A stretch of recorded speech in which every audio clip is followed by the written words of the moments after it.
What's going on, everybody? It's a special edition of the Crane Kicks Lex podcast. We've waited ages, eons, centuries for this moment. We've got a Lexington Sporting Club Super League player on with us. Captain Shea Moyer is joining Dylan and myself. Kyle couldn't be here with us. He's running yet another marathon or something. You know his deal. He's always doing something jet setting, being fancy pants while we're hanging out at home. But joke's on him because this time we're the winners with Shea here.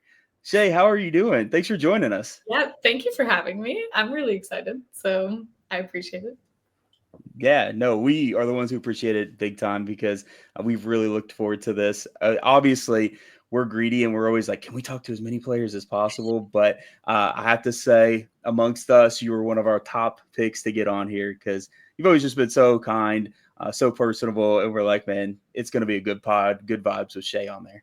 And Good. I knew that when Shay liked my Instagram story and I posted mom jeans that this was going to be the best interview of all time. So pumped now. Well, I was saying to you earlier, I'm like, we don't know each other like that, but I was like, he likes indie music. I like I should let him know that I mess with this. Yeah. I'm really glad you specified that was indie music because we actually have a pretty good number of listeners that are over 40. So now they're not confused by the fact that Dylan was like, yeah, whenever like Shea said she likes mom jeans, I was We're spreading that we're just both really into mom jeans. right. You know, got a very particular style. Yeah. Okay. But yeah, thank you for having me on. I appreciate it. Yeah. Oh, absolutely. Like we're super pumped, like I said. So we just want to make sure, with you being on here, we want to use this time to help all the fans of Lexington Sporting Club and anybody else that's a fan of other clubs that wants to listen and get to know our captain a little bit more, as a person, as a player, all the above. So we want to get some insights. I've got one that's not really soccer related, and I think you already know what's coming. But you and I have had some like behind the scenes conversations. Not I don't know if everybody knows this, but like I'm a dude that likes anime. And I'm like a middle school librarian, so I always have kids asking me like suggestions, and so I got to stay up to date. And I'm like, yeah, this is good stuff. So I have to ask you because I know that you are a fan of anime. I need to know your top 3 all time. No, see, but that's a messed up question. It is. That's what I'm asking. You can't choose. Well, first off, I've enjoyed our chats about anime deeply. And when I can like chat with you, like, I like to get feelers out and like test the waters. Yeah. Someone likes anime. And I was like, when you said that you watched, I was like, oh my gosh. Yeah. Because I don't know. Not everybody knows. Yeah. I only started watching. Sometimes I feel like a fake fan. Like not really, but I only started watching like 5 or 6 years ago, maybe when I was like 19 or 20 probably. Yeah. So even with my top 3 answer, I'm like, I'm still new to the world. I haven't seen There's no wrong answer. Okay. No wrong answer. But by far, like, it's also the first proper anime that I've watched, so I think it has a special place in my heart. But Hunter x Hunter. Yeah. That's what I like a couple years ago, I was feeling like very cool and spontaneous, and I was like, let me get a character on my leg from an anime. And Killua, he's my favorite character ever, and he's from Hunter x Hunter, so I have a stupid anime tattoo on my thigh. I love it. Nothing stupid about that. Have you seen Hunter x Hunter? Now I'm forgetting. I've watched most of it. I've not gone all the way through. See, like I have like the old school version because the guy who made Hunter x Hunter is the dude who did Yu Yu Hakusho, and that came out when I was in middle school. So that was my jams, and I feel like Hunter x Hunter is like the new school version. Okay, and so I'm kind of trying to work my way through, but with 2 little kids, my anime time is very limited. So 1 year I'll get through the whole thing. That's fair. I don't have children, and I feel like my anime time is sometimes limited, so I can't imagine. Yeah, right. But Hunter x Hunter, I also this is kind of a hot take, but I love Cowboy Bebop. That's not a hot take. Yeah, that's not a hot take at all. That's in my top 3. Is it? Yeah. It's so. Yeah, that's not a hot take. Maybe hot take more so just because it's such a short thing. But it's amazing. It's amazing. So good. The soundtrack in it. Yes. And I feel like I don't know, in a lot of like longer anime, there's like so much time for character development. And it's so short, but I feel like they do such a good job of like developing the characters. Yeah. I just third. This one's hard. Okay. You don't have a third. It's okay. No judgment. The problem is I've got too many and I can't decide. Yeah. What goes in third? I haven't seen it fully through. I'm only like 350 episodes in, but I think it has to be One Piece, just from like what I've seen so far. I think I don't know. I can't fully speak because there's like 1,000 episodes and I'm only like, I don't know how far in. But from what I've seen so far, just like Luffy, the way he is, the morals you can take from it, the lessons you can learn. I don't know. I think One Piece is like one of my favorites, at least. Yeah. Those are solid answers. See, those weren't bad at all. Yeah. What about you guys? Dylan, are you anime as well? Yeah, I like anime. I mean, Dragon Ball, is a classic. Naruto is probably my favorite. I love all the different characters and all the different abilities that they have. I mean, Pokemon, if you consider that an anime, but I feel like Pokemon's just its own category at the same time. It's a movement. Yeah, But yeah, I'd say Naruto is probably my favorite. Okay, Naruto I've never seen like fully through, but it was one that I watched like growing up a little bit. I love Kakashi Sensei. He's just so cool to me. So it hooked me. So solid picks. See, mine's got to be Full Metal Alchemist, Cowboy Bebop, and then the OG Dragon Ball Z, because that's what like got me into everything in the first place. So it has that special place. Everybody gives it a hard time because they're just like, it's all like the same thing. They just like end up fighting some dude and then they beat him. And I'm like, yeah, I know. But like middle school Tyler thought it was the coolest thing ever. And then it set me on my like workout journey. And like back when I actually was fit and wasn't fully embracing the dad bod, I was always like, yeah, you know what? Goku, he's personal trainer, which he has the worst training tips ever. You should never do any of those things. But, I still thought it was worth listening to. But yeah, those got to be my top three. Full Metal Alchemist is just like really heavy, but it's good. I love it. It's still on my list, FMA. Yeah. There's two different ones, just so you know, like the regular and then Brotherhood, and they're very different once you get halfway through. But they're both awesome. I don't think you can really go wrong with either one. Yeah. That's what I like about anime so much, just what you're talking about, like with the workout journey, even like I feel like it's so inspiring. Like it is. Really, because it's literally like a child running around on this like battle if you're into like shonen type of like anime. But I'm watching it and I'm like, yes, like And then I don't know, I feel like I take like stuff from anime and actually like put it into my life as well. And so I don't know, I'm obsessed. So cool. I feel you. Like all the life lessons and just all like a lot of like feel goodness out there with it. And making you be like, yeah, you know what? Maybe I do believe a little bit of myself and I'll go do this. Why not? So true. Yeah. For sure. Well, cool. Thank you for indulging me in that question. I'm sorry that probably was already like 10 minutes. I should actually not think about anime ever. Like I won't stop. It's fun. 10 minutes well spent. It's only like, I don't know, works out to be 6 minutes. Best 6 minutes of the interview probably. So I mean, to be honest, this is like what people really like want to hear when they like, want to listen to athletes talk and stuff. They want to hear their, the human, behind them, so it's cool to hear like you liking anime, and sharing that with us and, us sharing that with you. It's dope. Yeah. Letting me put you on the spot. Let's get into some soccer stuff though. Let's like kind of shift gears a little bit. I mean, can we just talk anime the whole time? I mean, we could, but they'd be like, Train watches anime featuring Dylan and Shea. There's our spinoff. We'll make that one come as like a spinoff. No one will listen to your podcast again.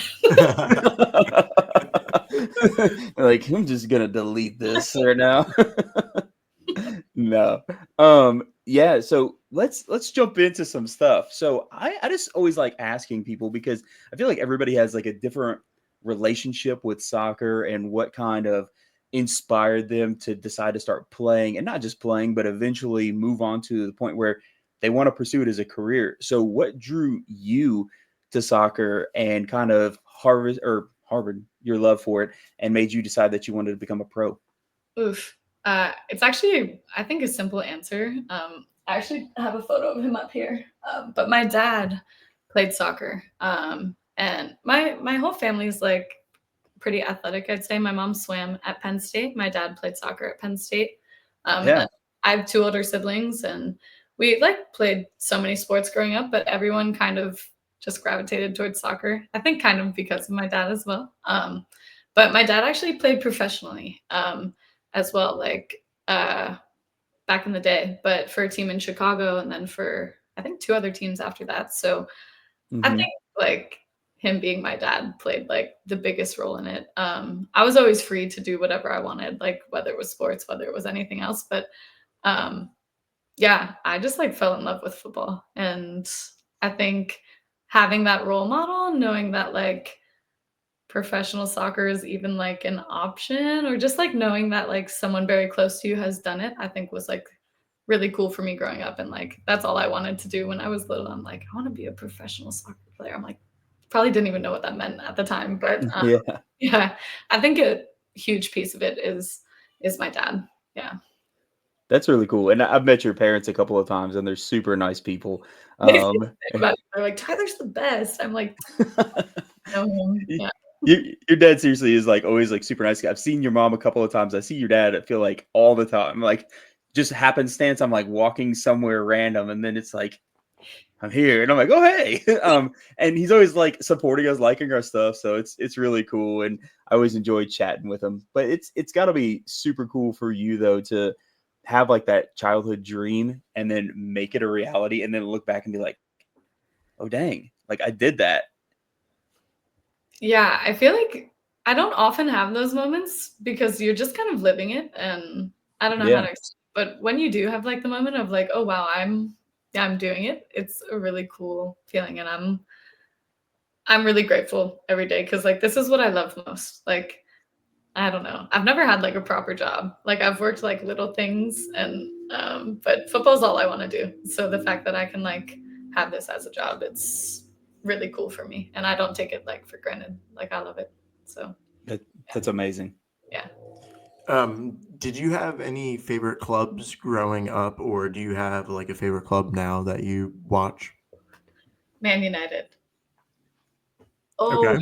Always. My dad's a Man United fan, and I feel like because of this, like growing up, I kind of was, but then I actually met Sir Alex.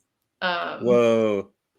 At some, I don't even know what it was for. It was like some convention in high school, and he was like a speaker at it. And since like that moment, I'm like, okay, Man United's my team. So I don't like follow too much football, but I follow the Premier League like quite a bit, and Man United specifically. What about you guys? I'm a Chelsea fan. I am. Hey, before I tell you, you can't give me a thumbs down because it'll hurt my feelings even more. I'm a Everton fan. For you, I won't even say anything.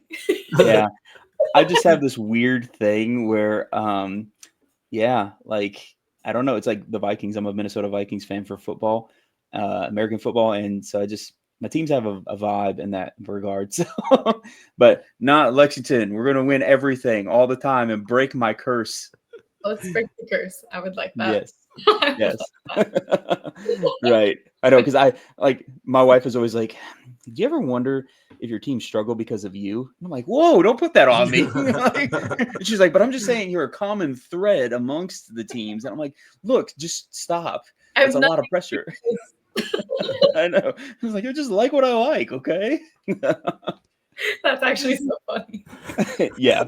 So now I'm always like self-conscious about it. And I'm like, man, maybe I should just like stop liking all my teams and like all my rival teams and curse them instead. The Drake curse. Yeah, that's the grand plan. Yeah. So I need to know who our rivals are, Shea. Like just so you know, like send me that after the show, and I'll buy a bunch of their merch, and then it'll be over for them. It is true. This is a common theme. Like he'll get really excited, and I'm like, no, stop getting really excited about this. And then it always goes that way. It's me. I'm the problem. Besides, flashbacks to T Swift night. I know. I was actually, when you just said it's me, I'm the problem. I was like, yeah, we have a lot of teachers at school that quote that a lot, so like it's burned in there. It's like the number one that I have ready to go. So do you have any like favorite players, like whether it be you just like enjoy watching them or that maybe you've modeled your game after? ooh, modeled my game. I like that one because I have an all-time favorite, and it's Andres Iniesta. Ooh, yeah. I mean, in my opinion, he's just like the best 8 ever. Or in my opinion, just how like He's amazing. the way he's plays football is like how I want to play. And Yeah. I love his combination play and just how he sees the field and his calmness. And I also love that like it's not just the building, it's also goals and assists. But he is my favorite like all time. Iniesta. That's an amazing choice. I think he just retired, right? Wasn't he playing in J League? And then I'm pretty sure he was in Japan for a little bit, a few years or something. Years, yeah. That was a good shout, though. I feel like a lot of people nowadays don't bring him up enough, and I'm like, I know that he's like in Japan doing his thing, but J League is a good league, and like I don't know, he's a legend in my book. I mean, Barcelona couldn't have done it without him in the midfield for sure. Him, Messi, Xavi was yes. Can't forget a nasty Busquets. Combo. Can't forget Busquets. Yeah, the whole thing. That's awesome. That was actually disrespectful of me. Yeah. sorry to be So, I mean, you kind of already answered this question in a way too, but like, who is your GOAT? But like, also, like, who would you put on your Mount Rushmore? And like, you can obviously include any women soccer players as well. On Mount Rushmore is. I mean, you already said, Iniesta, so that's one. You got one. I'm the worst because I'm probably just gonna choose midfielders. Not that I. There's no rules. I love midfielders too. Like it's on they work really hard and don't get enough love. That's all I'll say. Yeah, we get a lot of love. I think it's just like when I'm watching football, even like that's what I'm seeing most, which makes sense. But I also wish low-key that I was like a striker, but it's just not me. Like I'm a midfielder at heart. But anyway, I would choose on the women's side. I love Rose Lavelle. Like I think she is a top class footballer, and especially a few years ago, I feel like she was at her like absolute peak, and I love watching her play. So on the women's side, I'd probably choose Rose, and then go back to Man United and choose Paul Scholes, I think. Scholesy. Okay. Yeah. I just love Man United, so I'm also going to go with Roy Keane. And he's not like nearly as technical, whatever, but I loved his presence like in the midfield. He had presence. Yeah. And I feel like he just different personalities on the field. So I really like him as well. And those would probably be my 4, I suppose. That's good. That's good. I appreciate though, like you didn't go for everybody's like standards. You know what I mean? Sure. Like that's thoughtful to have like other options. Yeah, midfielders. What about you guys? Oh man, I'm putting. Messi. Then I gotta have Zizou on there. I don't know. I mean, then you kind of get into like who are just like my favorites versus who are like the best. It's really hard. Like, I really like Frank Lampard. Because I'm a Chelsea fan. Or Zola from Chelsea as well. Like these are just like Chelsea legends. So it's hard to say. But Messi and Zizou are probably the 2 definite goats to me. Definitely goats. That's so I don't know. You may not know this about me, but I'm probably the most indecisive human being on the planet Earth. It's sickening how indecisive I am, and like I'm always like, yeah, I like this person, but I like this person too, and this one. I mean, I'll always go to bat for Messi. I think he's just amazing the way he elevates the team that he's on in any situation. Seamus Coleman with Everton, I really like him a whole lot. I'm a big defender fan. I don't. You what? I don't know him. Seamus Coleman. Oh, yeah, he's left back for Everton. He's been with them for quite some time. Okay. He's just like a really solid dude and well liked. And I just think, I don't know, he's awesome. And then I don't know, it's kind of weird to choose somebody outside of like, the European leagues, but MLS, I like Michael Boxall. He plays for Minnesota United. I just really enjoy his super physical style of play as a center back, because when I played center back, that's kind of was my jam.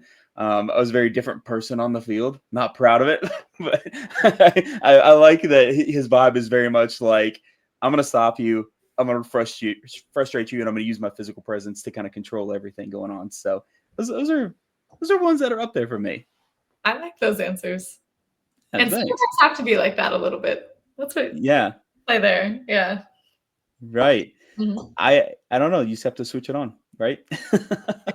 Agreed. Sometimes it's like, I feel like there's people who play similarly to their like personality outside. Yeah. Like it's a similar match. And then I feel like there's also people who are like complete opposites. And it's just funny to see. I don't know how to explain what I mean. Like you could have like the sweetest person, then on the field, I'm like, who is that? Like that's not. Yeah.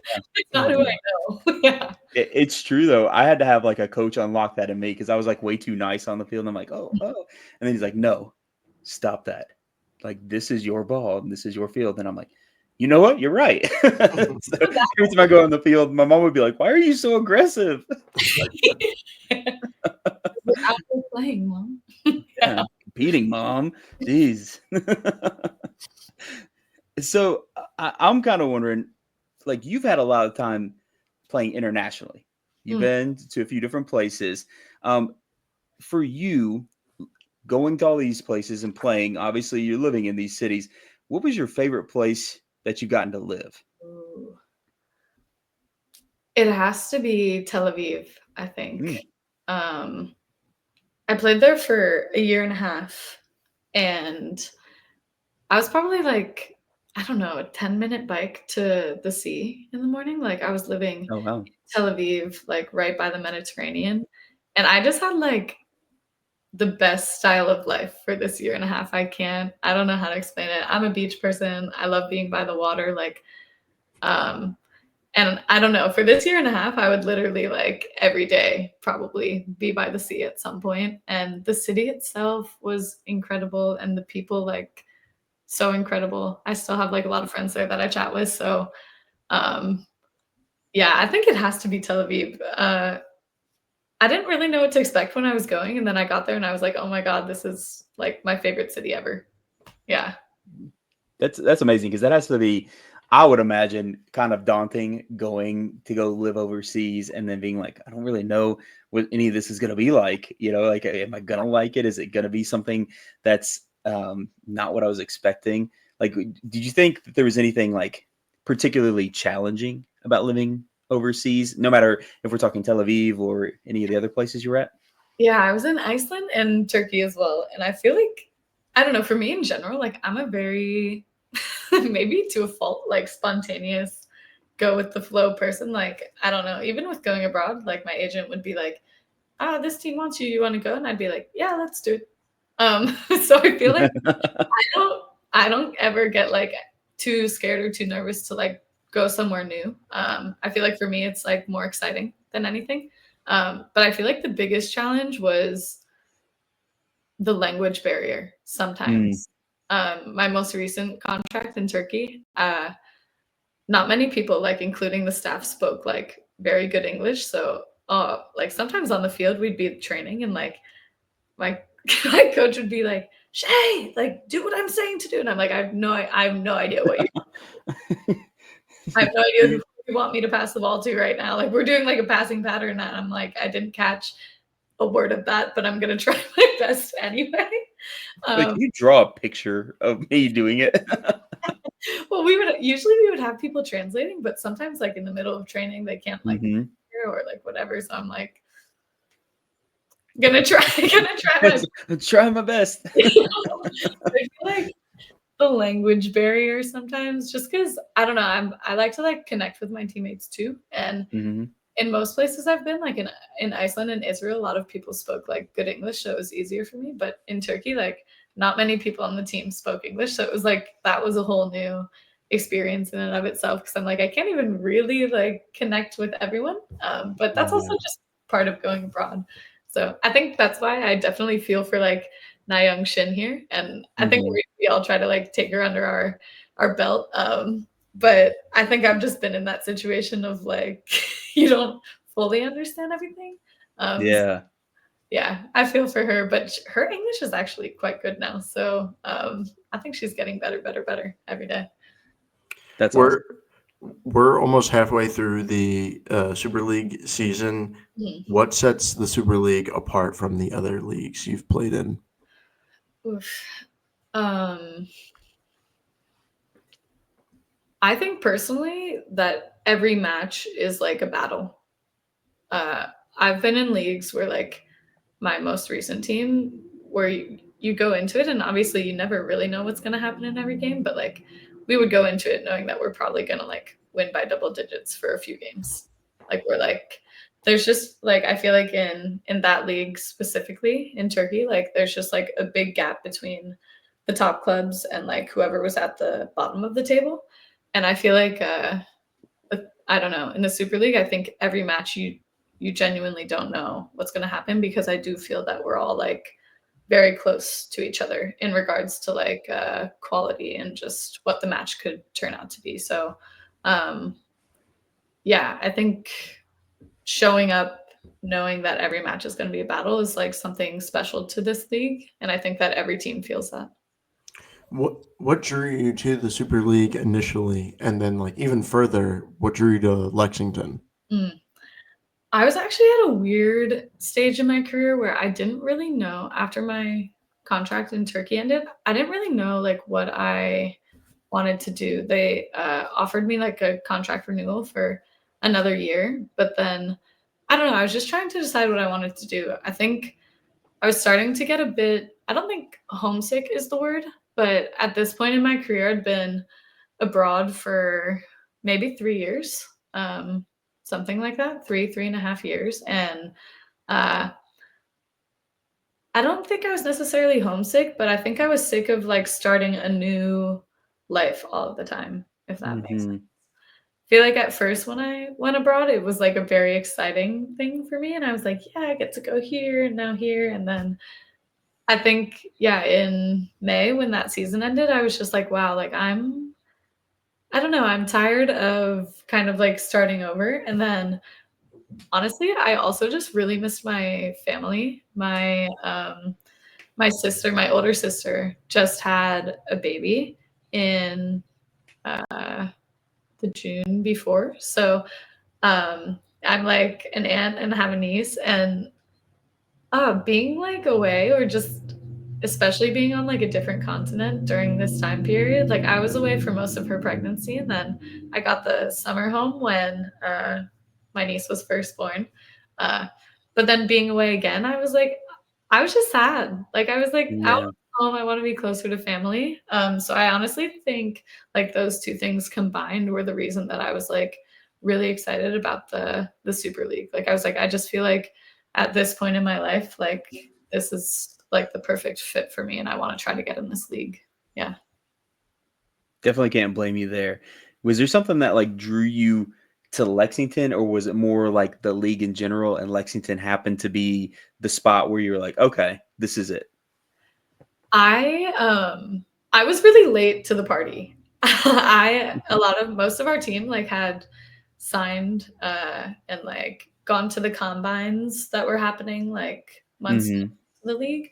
I just got home from like playing abroad, and that was kind of, this is on me as well, because I should have like maybe tried to figure out what I want from my life earlier. But I got home and I was like, yeah, now I think I'm sure that I want to be in this Super League. And my agent, bro, like people have already been like signing like the majority of, not the majority, but a lot of teams had like a lot of their roster spots filled up. And then I was reaching out to several clubs, but obviously I had a connection with Mike because he was one of my like national team, regional team coaches back in the day. So I reached out to him specifically, like myself. And I think having that connection there like made me feel strongly about this place and about Lexington specifically. So yeah, we spoke on the phone like a few times, and then I came. It was actually a week before preseason. I came here on trial, and luckily, like they liked me. They wanted me because I was like really hoping it would work out. I was like, gosh, I better train well, for this short. Yeah. But so it was a quick turnaround. Like it was the week before preseason, and then yeah, they offered me a spot, and so I literally drove. My family came down for this trial as well, my parents. So they offered me a spot, and then I drove back home to Pennsylvania, and then like 4 days later, drove back with like all of my stuff, and preseason was starting. So it was yeah, it was quite the fast turn. Yeah. But yeah, I think just having the connection of knowing Mike is what really drew me here specifically. I think having a coach that is just like gives you another layer of like confidence going into a team. And I feel like I was like really stoked when this was the team that worked out because I knew him and I was excited to like play for him specifically. Yeah. Yeah, definitely can't blame you there because I mean, there is a comfort in knowing like somebody's style, what they expect. Mhm. You have that previous relationship; they know what to expect from you, and Right. so definitely could see where that would be something that would make you feel a little bit more at ease, especially with the quick turnaround of everything. For sure. Yeah. Yeah. Uh, Dylan, go for the next one, man. So as team captain, take us through your game day preparations and how you prepare the team. Game day preparations. Are you talking about game day, like the day itself, or like the week leading into game day? So like when you're there, like, Okay. how, on match day, On you're, yeah, when you're at the stadium, how are you pumping everyone up? Good question. I feel like I like to get a sense of what the team vibes are, and then I usually like to like once I've assessed where I don't know where people are at or what the vibes are, then I kind of go from there of what I think needs to be like said or done. On the field, I feel I'm like very vocal. Like this is how I lead, like just being vocal on the field. But off the field, I'm actually not always like the most loud. So usually, and this is I work with like a sports psych, and we've just been talking, and my one of my like things that I want to do when I lead is also just bring my best self. And I think it's important to make sure that everyone around you is good as well and bringing their best selves. But something that I'm focusing on specifically right now, even like on game day specifically, is like, okay, I want to make sure everyone else is good and say what I need to say to try to make sure the whole team is ready to go. But at the end of the day, like all I can really do is bring my best self. So I also need to make sure that I'm doing things for myself to make sure when we step out on the field, like I'm ready to go as well.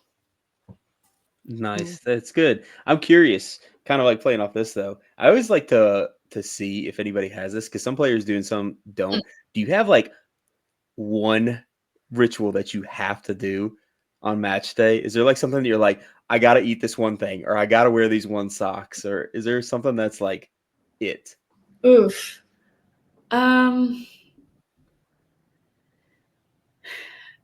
I And it's if you don't, it's okay. no, I actually feel like I'm kind of superstitious, but Yeah. more so in a sense of like I feel like I also assess what I need for the day. So it's more so like Hmm. I'm superstitious in the sense of like, okay, I gotta take a second to myself and like Yeah. I gotta figure out what I want to do. But usually I gotta listen to like a few of my own songs that make me feel ready to go. And that's normally Yeah. is because I also like hype music, but like going into a game, I want to have stuff that's like a bit more relaxed, Focus. me feel Yeah. ease. So I would say it's probably music, but I definitely have some weird stuff. I just can't think of it at the moment. You're good. You're good. We've had like all kinds of ranges, like from players on. Like some are like, I had to wear the specific boots every time. Had to Mhm. be those, or I had to eat this specific meal every time. It had to be that. And then if we lost, I had to switch it all up. Which I feel like I'm one of those weirdos. I'm like sitting there and I'm like, dang it, we lost that home match. I was wearing these stupid Adidas shoes. Wearing Nike tomorrow. Yeah, yeah. I can't help it. There's definitely stuff like that. I just can't think in the moment. Yeah. I totally get it. I ambushed you with it. So, now you'll like have a complex about it the next game day. You're like, which one of these things is? Yeah. But music specifically, I do have a few Yeah. songs that I'll like listen to and make me feel like, yeah. In a game, when the ball gets to your feet, is it instinctual or do you go through progressions? Like, how do you decide what you're going to do next? Ooh. No, I think in a game, ideally you're not thinking. Ideally, like, I think if you actually catch yourself thinking, like, it's probably not so much of a good sign. I think, at least for me, like everyone's different. So, but for me personally, I think it's actually funny because after matches, like, I can't remember a single thing. Like, and I think it's because during the match, like, I'm just trying to like go and be in this zone. And obviously there's games where you can feel you're like in this zone more than others, but no, I think like I don't really think in the match. I think it's instinctual. I realize I'm saying the word think like 8 times in the I'm saying I don't think, but right now I'm thinking. In the match, I don't think. You're not in a match, so it's okay. I get it. Difference. Go into a match, ultra instinct takes over, and it's a lock. Take over. Also, something we talk about a ton as a team is just like this idea of scanning and knowing what's around you. Mhm. So I think as a midfielder, I'm doing this a lot. And when you know what's around you, you don't really have to think. It's just you see the space and you go there, or you see that you can do this certain thing. So I think having this awareness as well is huge for being able to just play freely and play how you want to play. Yeah. That's awesome. I feel like I just said so many words and I'm so sorry. No, That's what we are here for.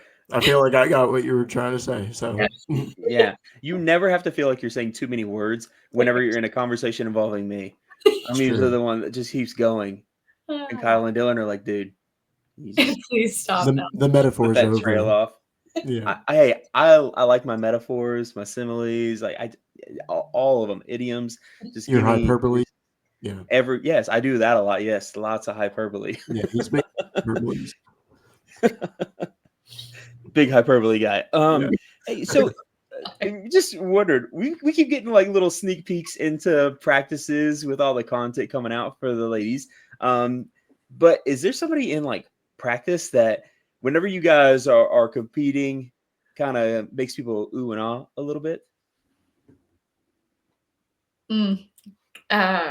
I think, or at least the first person that pops to my head is Kim Mendes. Yeah. She'll pull out like, okay, Kim's a fantastic player in general, so it's not like it's definitely not a shock or something, but there's some trainings where she'll pull out like, I was about to swear, she'll pull out like the craziest stuff, and I'm like, my mouth is just open, and I feel like with whether it's like a move, usually it's actually more of like the wildest shot, and it's just like an absolute screamer, and like we're all just like, oh, like even if you're on the other team, like it's almost like, oh, like yeah. But Kim's also fun because she's got a personality too. Like she and so I feel like, I don't know, especially when she's done something well on the field, like we're all hyping her up, and like it's just like hype in general. But I would say Kim's got some stuff up her sleeve, I think. Yeah, and I enjoy watching her train. I enjoy training with her. And if I would go through our trainings, I'm sure I could pull out like some crazy clips. Yeah. Yeah. That's awesome. Sure. I love when we do see those little like clips that sometimes players will post because they have like the aerial view from the cameras and they'll put it out there. And I'm like, Oh man, that happened in training. Yeah. Yes. Well, it's crazy because all of our trainings are filmed, so we have the chance to like look at it back and Yeah. like try to get better, or like if there are like crazy clips where someone's like, oh, there's this one time where Corey like diced me up. Like I don't know. We talk about it to this day. It's actually in, I don't know, it's in some footage somewhere on Instagram, but I was like making this like long tracking back run to try to prevent a goal. And I was like, I'm probably not even going to get there anyway. But I was like sprinting back to like get it. And then I tried to like slide to like block the goal. And she just like cut it back and like put it in the net. Like I was like sliding and she was just like, And you're just like looking backwards, like, oh. the worst part is that like, yeah, she just found it back on film. And I'm like, there's no hiding it. Like it's there. Like if something good happens in training, like it's there and someone can find it. So I took some, or Corey and I were beefing about that one for a while. But it is cool that we can like watch stuff back and like get those clips and stuff. Yeah. That's hilarious. Earlier in the season, like we started with more away games than any other team. How did you guys handle that? Like talk us through how you guys approached that challenge. Yeah, well, it's crazy because away games are definitely more taxing in general on the body, on everything. So I feel like a big focus had just been like taking care of our bodies, I think. Especially in October, you guys know we were on the road, on the road, and it felt like we were like living in the airport.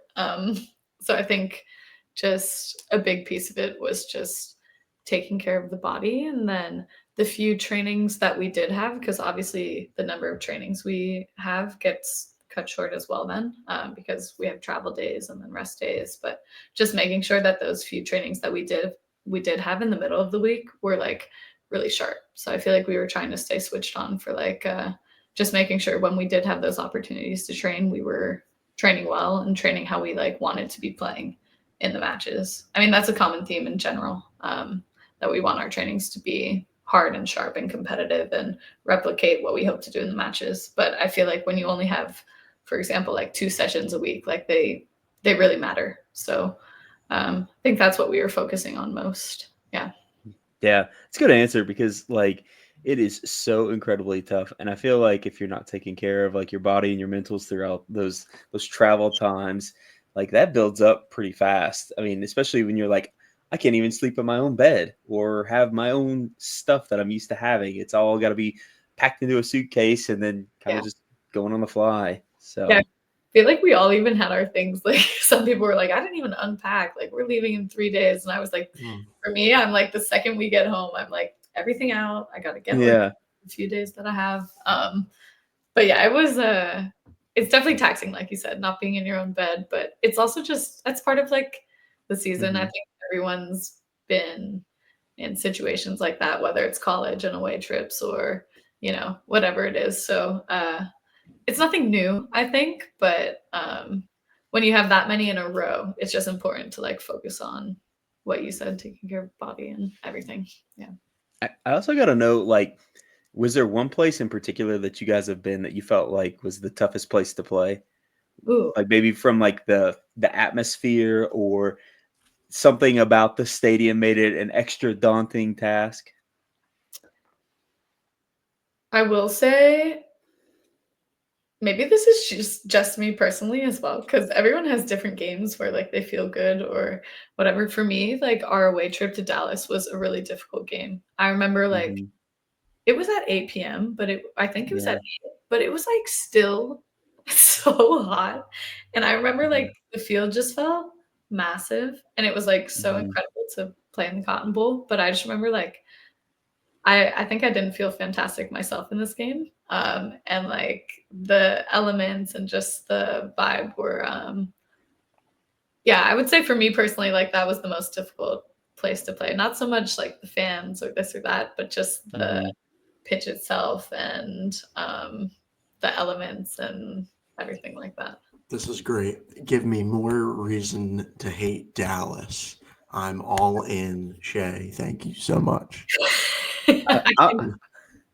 He's an Eagles fan. That's why he Yeah. says that. I am a free agent on which team I want to be our rival. So I have nobody decided yet.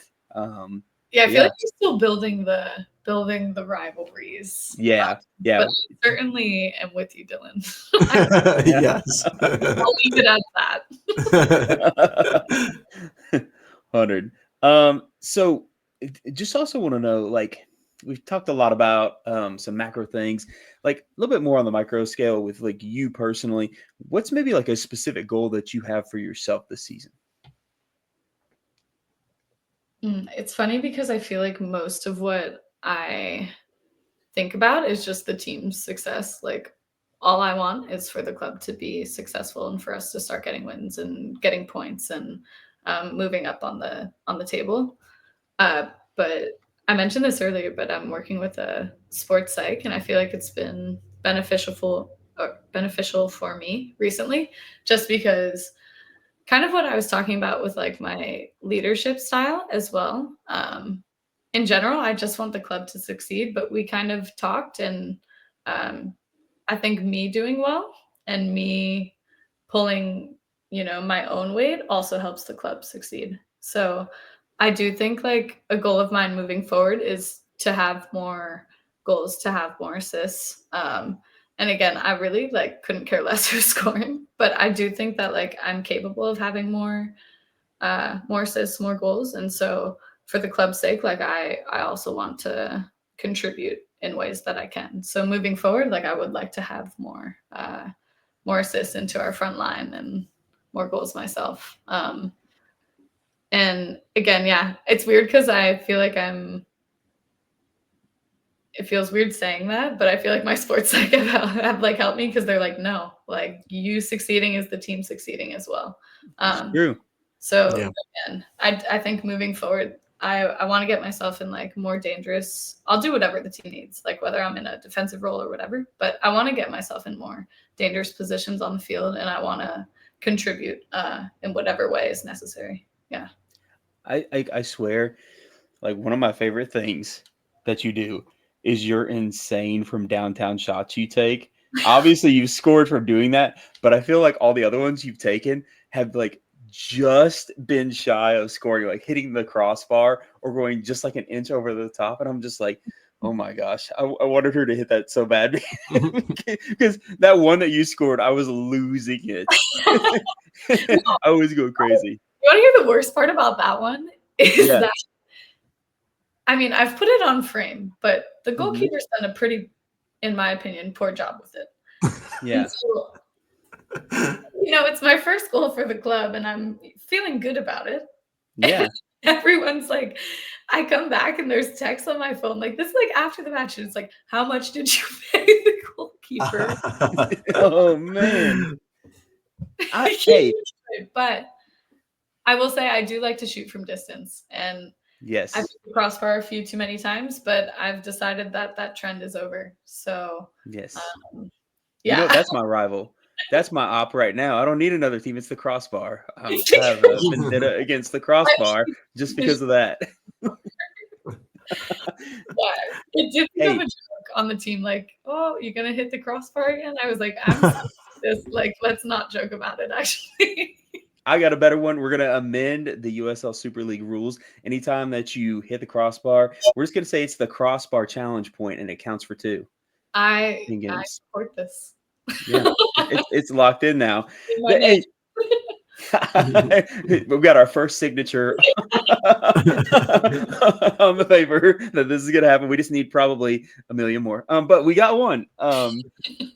Hey, and I saw like pundits talking about that goal too, being like, oh, bad goalkeeping. And I'm like, no, that was a banger. Get out of here. Like, Shea earned that goal. That was amazing. Like, she wasn't getting that anyway. It was a rocket. So I'm with you. I think that was all you, but I appreciate it. I think my friends like to humble me. So yeah, it's I get that. It's good as well, but I appreciate that. Thank you. Yeah. No, I totally understand. We all have those friends that, even in your best moments, are like, yeah, you still suck. Fine, whatever, dude. I guess I'll try harder. Yeah. Like you and your reverse psychology, get out of my head. I love those friends. Yes, You need those friends. they're the best. They keep you grounded, right? Keep you going, for sure. For sure. Do you have a highlight of the season so far, whether it's a personal highlight or like one for the team, like a moment? I think in my opinion, our first win against Spokane was so special. And then we were able to like properly like just enjoy as a team. And yeah, I don't think anything else even needs to be said. I feel like everyone on our team like felt this. Yeah. Well, one thing I want to ask you about too, and I feel like this after every match, I feel like if every game were 120 minutes, we would win every game because the amount of times you guys show up at the end of games, like the amount of hustle that you guys put in those last extra minutes is just like like it's so notable to me. Like how do you guys conjure that up every time? Yeah, we've had some noteworthy last or late minutes goals. Sid, Kim, MK Kate, recently. yeah. Wow. I've someone more. And I feel like it's something we've been focusing on as a team, is just being locked for those 90 minutes. And me personally, like, no match is over until it's over. So I feel like we do just try to, like, regardless of what the score is, like, just have that belief that we can. All it takes is really one chance, you know, if that's what the scoreline entails. But like, I do think we've been working in training on being locked in for the whole 90 minutes. So I feel like that's helped us in some of those moments for sure. Yeah, but awesome. we do like some late drama. Yeah. Yes. Hey, I mean, it's been going in our favor pretty often, and so I'm a fan of that. You know, those I'm a fan. those late drama moments. You know, I'm glad, and you know, especially in the last game, you know, that was great. You know, we were down for a bit, and then to get the draw, get the points at home, and it was great because you guys shut up the Spokane fans that were at the stadium, and I was like running rampant. Like I was so happy. He was. It's true. Yes. Really cool in general too, because those were Kaylee was the one who had the assist and MK was the one who finished it, and those were two people who came off the bench for us. And so I think like our whole squad is so important, and the fact that like we got a point out of that match because two people who came off the bench made an impact is so awesome. And so I feel like, yeah, that goal was special as well for me. Like, I don't know, for everyone, but I think it was really cool too, that like to know that our bench is so wide and like people who come on are so important for us. So yeah, that was sick in general, and nice to shut up the fans, like you said. Yes. Yeah. Oh, we were stuck in the middle of all the Spokane fans because they moved over because of the rain, and we were sitting towards the top because we were like, let's just try something different. And we were just sitting in the thick of it all, and they're all just like constantly going, and we're just sitting there like seething, trying our best to cheer in it. And then when that goal scored, I'm like, Dylan's not lying. He went crazy. I did. He's like running up. He's just like, "Do you like that?" I'm like, Dylan, that was a 6-year-old. No. Those are kids. Yeah. That's actually so funny. So you were like in the thick of it. Yeah. We were. They'd moved all over towards where we were, and it was like us and maybe like, I don't know, tops 10 other Lexington Sporting Club fans, because everybody else was towards the middle or towards you guys' bench, and we just happened to be sitting on their side because nobody was there at first. But yeah, it got intense quick. It did. I'm sure. Yeah, but you saved us. You guys did, because I was just sitting there thinking, I was like, I do not want to have to walk down all these stairs by every single one of them after this game if we don't pull it out. And then you guys did, and I was like, oh. And so then I like straighten my back and puff my chest out a little bit more, and Yep. oh.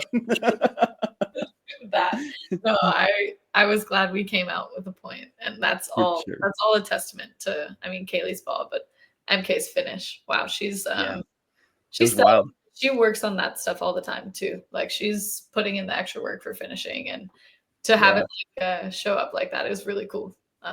So yeah, props to you can thank MK. Yeah. There's zero hesitation on that one. I think it was wild. Yeah. Cool.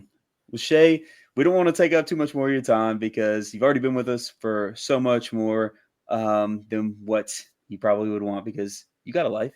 You you talk soccer all the time, and so we just really appreciate you not only being here at Lexington, but taking the time to come on here and help us kind of get you out amongst the fans in our own way and help them get to know you a little bit more. So it means a lot to us that you were here and that you are here in the greater sense. I appreciate it. No, I thank you guys. I had an awesome time talking to you, so I appreciate it. Yeah, and hopefully a lot of good things to come. Yeah. Very true. Very true. Yeah, Everybody that's listening. Oh, sorry, Dylan. Go ahead. I was going to say, this was so fun. Thank you for being here. Yeah, thank you. Thank you, Dylan. Yeah. And everybody that's listening, December 7th and the 14th, we got games. We got theme nights, December 7th. We got like the holiday theme, which is going to be awesome. I think there was like ornament creation that you could do. You get a Lexington Sporting Club themed Santa hat, which is dope.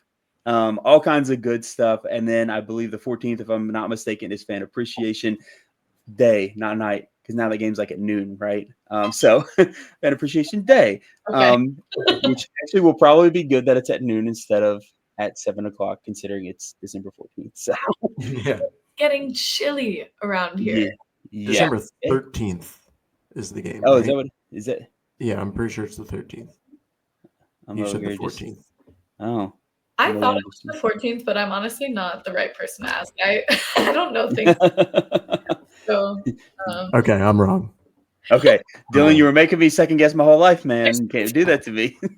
I need to start rearranging my life because I thought it was the 13th. You're like, shoot. Damn. Write it on your hand right now in permanent marker. No, but yeah, everybody make sure you come out because these games are so fun.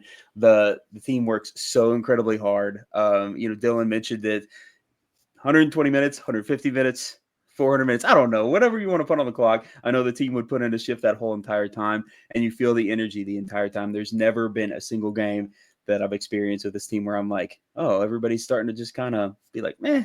That just doesn't happen. The fight is always there. So come out. It's an awesome time. Get loud, cheer, so that way we don't end up getting drowned out by other fans like with Spokane, where we were having to have like a little battle with them because somehow they managed to have 600 people there. I don't know what the deal is with Spokane, why they showed up so heavy at our stadium that day, but I don't know. Maybe there was like a deal with airfare or something. So come out. Enjoy a game, support our team, and you know what it is. Come on, you Greens.